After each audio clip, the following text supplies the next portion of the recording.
Ambulant Fish Vendor, Barangay Luke, Lapu-Lapu City, Cebu.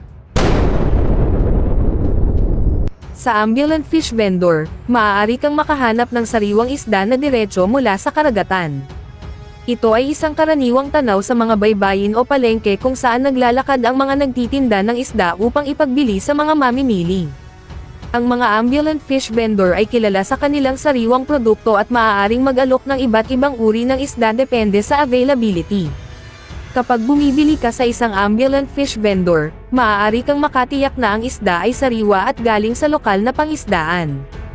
Karaniwang may kasamang mga karinderya o tindahan na nagtitinda ng mga sangkap para sa pagluluto upang mas mapadali ang iyong pagbili ng isda at iba pang kailangan.